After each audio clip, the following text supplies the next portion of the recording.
어머니를 모시고 후쿠오카에 다녀왔습니다. 사실 후쿠오카 영상을 저도 많이 올렸었고 유튜브에도 많이 올라와 있어서 올릴까 말까 고민을 조금 했는데요. 그래도 기록해 놓자고 생각해서 편집해봤습니다. 여기는 에어부산 라운지이고요. 저는 부산에서 출발하는 김해공항 첫 비행기로 출발해서 후쿠오카 공항 첫 비행기로 돌아오는 일정입니다. 빡빡하고 짧은 1박 2일 일정인데요. 일정이 짧았던 이유는 저희 어머니가 노인이심에도 불구하고 여러가지 활동을 많이 하고 계셔가지고 뭐 문화센터도 가셔야 하고 뭐 스트레칭 교육 같은 것도 가셔야 해서 시간을 맞추다 보니까 이렇게 되었고, 그리고 비행기 표가 워낙 쌌어요. 왕복 11만 원이라서 저렴했기 때문에 어머니와 산책 다녀오자는 심정으로 호다닥 갔다 왔습니다. 어머니와 함께하는 일본 여행은 이번이 두 번째인데요. 코로나 이전에 약 7년 전에 기타큐슈 여행을 같이 한 적이 있었습니다. 그리고 이번에 후쿠오카는 두 번째로 함께하는 해외여행이었는데요. 지난 7년 전과는 달리 어머니도 그렇고 저도 그렇고 여러 가지가 조금 달라져 있었습니다. 먼저 체력적인 문제, 그리고 음식적인 문제, 뭐 그런 것들, 단순히 가볍게 1박하고 콧바람 쉬고 오면 되겠다 생각했었는데, 저 나름은 이번 여행을 통해서 표현하기는 조금 애매한 약간 오묘한 감정들을 비롯해서 여러 가지 느낀 점들이 있었던 것 같습니다. 어쩌면 정말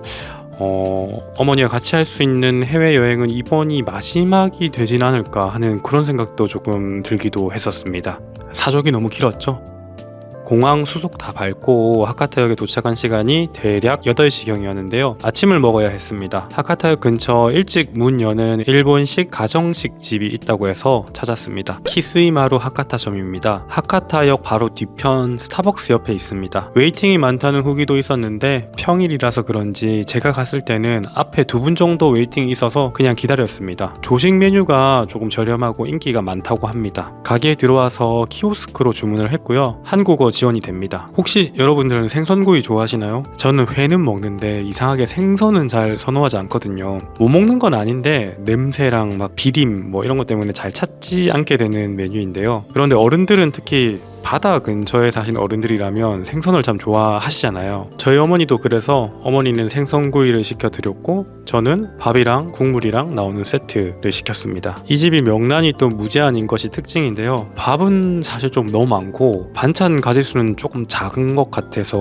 우리나라처럼 기본 찬이 뭐 많은 게 아니니까요. 그래서 결국에는 명란으로만 밥을 먹어야 했습니다. 원래 다들 이렇게 먹는 건가요? 아니면 제가 잘 몰라가지고 항상 이렇게 밥만 덩그러니 많이 남아있고 그런 건지 잘 모르겠습니다.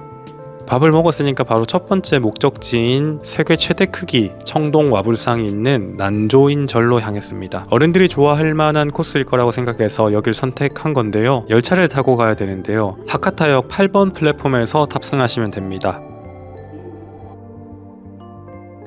기도 난조인 마에역에 도착했습니다. 여기도 오랜만에 오는 것 같네요. 역에서부터 안내가 있듯이 사찰인 만큼 나름의 규칙이 있습니다. 너무 많은 맨살이 노출되는 복장들, 뭐 나시나 미니스커트, 짧은 반바지를 입고는 출입이 불가능합니다. 무난한 반팔과 반바지는 가능한 것처럼 보입니다. 열차가 그렇게 자주 오는 건 아니지만 하카타역이랑 한 20분에서 30분 정도 거리라 가지고 매 시간당 3번 정도는 기차가 오니까 배차 간격이 나쁘지는 않은 것 같습니다. 진짜 여전히 압도적인 크기의 와불상입니다. 1년 전에는 와불상 맞은편에 녹차 아이스크림도 팔고 있었는데요. 지금은 또 안 팔더라고요. 약간 불교와 가까운 동아시아 국가의 관광객들이 많이 찾는 듯해 보였습니다.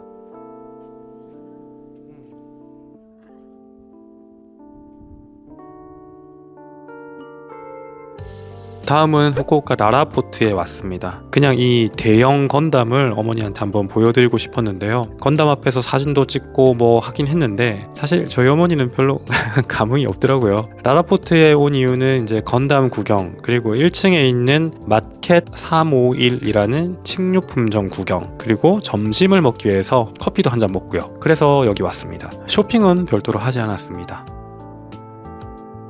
다음은 하카타 포트로 이동했습니다. 이동하는 모습이 안 담겨 있는데 이동은 전부 그냥 교통카드 이용해서 버스 타고 이동하고 있습니다. 하늘도 맑고 날씨도 좋습니다. 저 멀리 하카타 포트 타워도 보이고요. 오늘은 한번 올라가 볼 생각입니다. 그리고 여기 나름 명물인 그 하카타 토요이치라는 백엔 스시집이 있잖아요. 거기도 한번 들러봤습니다. 보통 웨이팅이 많다고 하는데 저는 점심이 조금 지난 시간이기도 했고 또 평일이라서 대기는 없었습니다. 이미 라라포트에서 점심을 먹기도 먹었고 어머니께서는 날거를 또 드시지 않으셔서 저만 그냥 몇 개 맛보기로만 구입해봤습니다. 이번에 느끼는 건데 부모님과 여행을 갈 때는 뭘 볼지만큼이나 뭘 먹을지도 참 중요한 것 같습니다. 이게 어른들이 특히 노인이시면 여러 가지 이유로 고혈압, 당뇨, 신장 이상 등등 음식을 함부로 못 먹는 경우가 많아가지고 저도 참 많이 엄마에 대해서 너무 많이 몰랐나 하는 그런 반성하는 시간이 조금 있었습니다. 스시 맛은 어땠냐고요? 그냥 그랬습니다. 특별한 거 없는 스시였습니다. 이곳은 다양한 스시를 조금 저렴하게 그리고 푸짐하게 즐길 수 있다는 것이 장점인 것 같습니다. 하카타 포트타워도 올라가서 구경해 보았습니다. 여기는 무료입니다. 날씨가 좋아서 전망도 참 좋더라고요. 사진 찍기도 좋았습니다. 그 부산에서 부산역 옆에 그 연안 여객 터미널이라고 있는데 거기서 배 타고 후쿠오카나 대마도로 갈 수 있거든요. 그럼 거기서 배를 타면 여기 하카타 항으로 내려줍니다. 하카타 포트타워에서 조금만 더 걸어가면 그 국제 여객 터미널이 있습니다.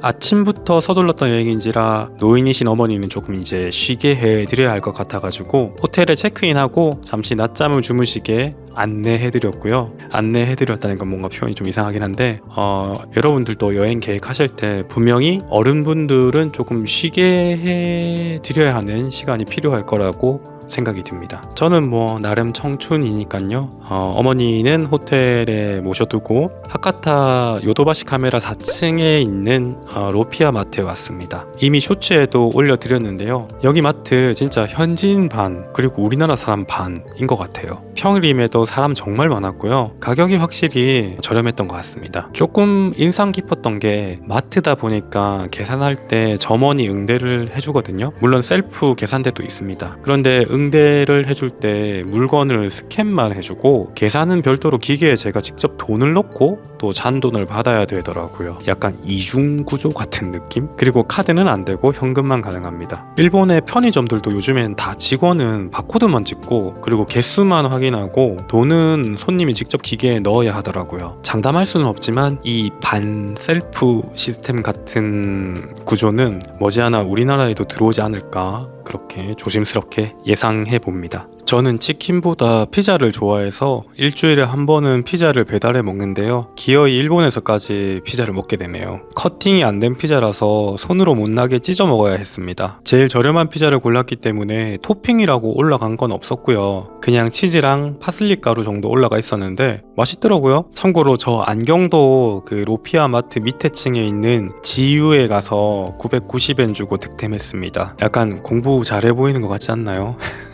실상은 못하지만 검정색 뿔테도 하나 더 샀는데 액세서리들이 저렴해서 좋더라고요.